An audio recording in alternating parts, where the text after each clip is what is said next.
নমস্কার, আমি doctor Shirshendu Saha, consultant laparoscopic general surgeon. আজ হচ্ছে ইউনিভার্সাল হেলথ কভারেজ ডে। কি ইউনিভার্সাল হেলথ কভারেজ এবং আমরা এটা নিয়ে কতটা ওয়ারিড?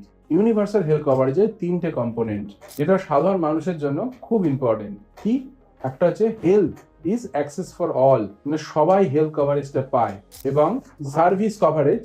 আর একটা হলো ফাইন্যান্সিয়াল প্রোটেকশন। আমি তিনটে টপিকই, তিনটে কম্পোনেন্টই আপনাদের অল্প অল্প করে বোঝাবো কি জিনিসগুলো, কেন এই দিনটা নিয়ে আমাদের কাছে সব মানুষদের কাছে খুব ইম্পর্টেন্ট, সাধারণ মানুষের কাছে। Population coverage. কি পপুলেশন কভারেজ? সেটা হলো হেলথ কভারেজটা যেন সর্বস্তরের মানুষের কাছে, জাতি ধর্ম নির্বিশেষে সবার কাছে যেন পৌঁছে দেওয়া যেতে পারে। Service coverage. সার্ভিস কভারেজ মানে হলো এই হেলথ সার্ভিসটাকে সীমাহীনভাবে যেসব জায়গায় হেলথ সার্ভিস অ্যাপ্রোচেবল না, সেই সব জায়গাগুলোতে হেলথ সার্ভিস যেন প্রপারলি রিচ করতে পারে।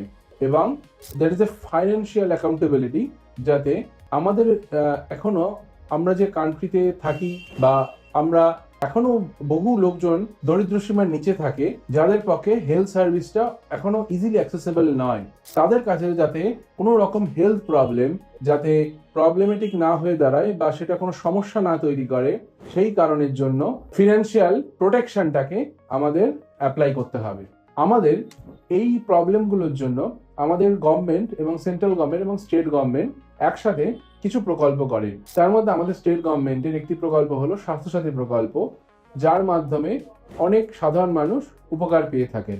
এছাড়াও সেন্ট্রাল গভর্নমেন্টেরও বিভিন্ন প্রকল্প আছে। সেন্ট্রাল গভর্নমেন্টের প্রকল্পটা হলো আয়ুষ্মান ভারত প্রকল্প। আসুন আমরা সবাই একসাথে আজকেই প্লেজ করি যেন একটা মানুষও চিকিৎসাহীন যেন না থাকে। আসুন আমরা সবাই একে অপরের পাশে দাঁড়াই এবং একটা সুস্থ ভারত এবং সুস্থ এই রাজ্য গড়ে তুলি। ধন্যবাদ।